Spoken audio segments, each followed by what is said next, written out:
विद्यार्थी मित्रांनो, आपले स्वागत आहे एमबीएस ऑनलाईन क्लासेसमध्ये. आज आपण इयत्ता 6वी इतिहास या विषयातील पाठ क्रमांक 9 दक्षिण भारतातील प्राचीन राज्य या पाठामधील उर्वरित भाग अभ्यासणार आहोत. विद्यार्थी मित्रांनो, या अगोदरच्या व्हिडिओमध्ये आपण सातवाहन राज्याविषयी माहिती मिळवली होती.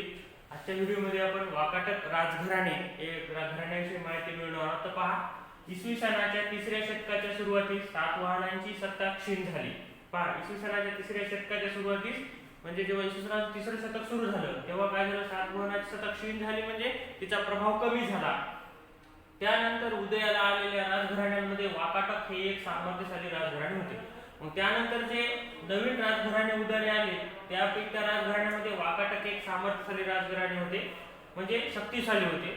वाकाटक राजघराण्याच्या संस्थापकाचे नाव विंध्यशक्ती असे होते. पहा, आता वाकाटक राजघराण्याची स्थापना कोणी केली होती? विंध्यशक्ती या राजाने केली होती. विंध्यशक्ती नंतर पहिला प्रवरसेन हा राजा झाला आणि जे वाकाटक राजघराण्याची स्थापना केली होती विंध्यशक्ती या राजाने, त्याच्यानंतर पहिला प्रवरसेन हा राजा झाला. प्रवरसेनानंतर वाकाटकांचे राज्य विभागले गेले आणि प्रवरसेनानंतर काय झालं, मग वाकाटकांच्या राज्याची विभागणी झाली. त्यातील 2 शाखा प्रमुख होत्या. आता त्या जे काही वाकाटकांचे राज्य विभागले गेले त्यामध्ये 2 शाखा प्रमुख होत्या. तर त्या कोणत्या होत्या? पहा, पहिल्या शाखेची राजधानी होती नंदीवर्धन. पहिल्या शाखेची राजधानी कोणती होती? नंदीवर्धन, म्हणजे कुठे आहे ते? नागपूर जवळ होते. दुसऱ्या शाखेची राजधानी होती वत्सगुल्म. दुसऱ्या शाखेची राजधानी कोणती होती? वत्सगुल्म. वत्सगुल्म म्हणजे काय? सध्याचे वाशिम. पहा, वत्सगुल्म म्हणजे काय? सध्याचे वाशिम, म्हणजे वाशिम जिल्हा येथे होती. विंध्यशक्ती याचा मुलगा पहिला प्रवरसेन याने वाकाटक साम्राज्याचा विस्तार केला. पहा, विंध्यशक्ती याचा मुलगा पहिला प्रवरसेन याने काय केला? वाकाटक साम्राज्याचा विस्तार केला, म्हणजे जे काही त्याचं साम्राज्य आहे त्यानं त्याची व्याप्ती वाढवून त्याचा प्रदेश वाढवला. त्याच्या कारकिर्दीत वाकाटकांचे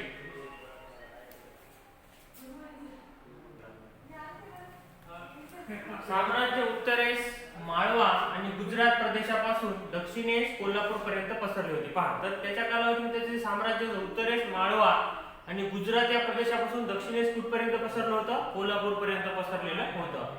कोल्हापूरचे त्या काळातील नाव कुंतल असे होते. पहा, आणि कोल्हापूरचे त्या पूर्वीच्या काळातील नाव काय होते? कुंतल असे होते. गुप्त सम्राट दुसरा चंद्रगुप्त याची मुलगी प्रभावती हिचा विवाह दुसरा रुद्रसेन या वाकाटक राजाशी झाला होता. पहा, जो गुप्त सम्राट होता दुसरा चंद्रगुप्त आणि याची मुलगी कोण होती? प्रभावती, आणि हिचा विवाह झाला होता कोणासोबत? दुसरा रुद्रसेन या वाकाटक राजाशी झाला होता. याची माहिती आपण यापूर्वी घेतली आहे, ही माहिती आपण यापूर्वीच अभ्यासलेली आहे. हरिसेन हा वाकाटक राजाचा वराहदेव नावाचा मंत्री. पहा, हरिसेन हा वाकाटक राजाचा वराहदेव नावाचा मंत्री होता आणि तो बौद्ध धर्माचा अनुयायी होता. अजिंठा येथील 16 क्रमांकाचे लेणे त्याने खोदून घेतले होते. अजिंठ्याच्या इतरही काही लेण्यांमधील खोदाईचे तसेच ती लेणी चित्रांनी सुशोभित करण्याचे काम हरिसेनाच्या कारकिर्दीत झाले. तर विद्यार्थी मित्रांनो, पहा, हरिसेन या वाकाटक राजाचा वराहदेव नावाचा मंत्री होता आणि तो बौद्ध धर्माचा अनुयायी होता. आणि अजिंठा येथील जे 16 क्रमांकाचे लेणे आहेत, पहा, आपण अजिंठा येथे भेट दिलेली आहे, त्या ठिकाणी लेणे आपण पाहिले. तर जे 16 क्रमांकाचे लेणे होते ते कोण खोदून घेतलेले आहे? वराहदेव नावाच्या मंत्र्याने. आणि अजिंठ्याच्या इतरही काही लेण्यांमधील खोदाईचे तसेच ती लेणी चित्रांनी सुशोभित करण्याचे काम हरिसेनाच्या कारकिर्दीत झाले. या वाकाटक राजा दुसरा प्रवरसेन याने महाराष्ट्रीय प्राकृत भाषेतील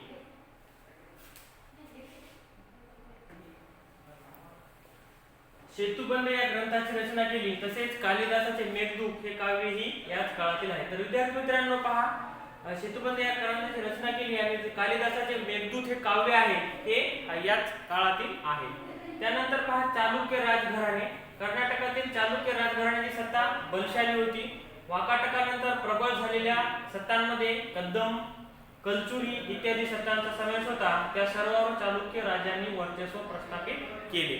तर पहा, कर्नाटकातील चालुक्य राजघराण्याची सत्ता बलशाली होती आणि वाकाटकानंतर प्रबळ झालेल्या सत्तांमध्ये कदम, त्याच्यानंतर कलचुरी इत्यादी सत्तांचा सुद्धा समावेश होतो. या सर्वांवर चालुक्य राजाने काय केलं होतं? वर्चस्व प्रस्थापित केले होते.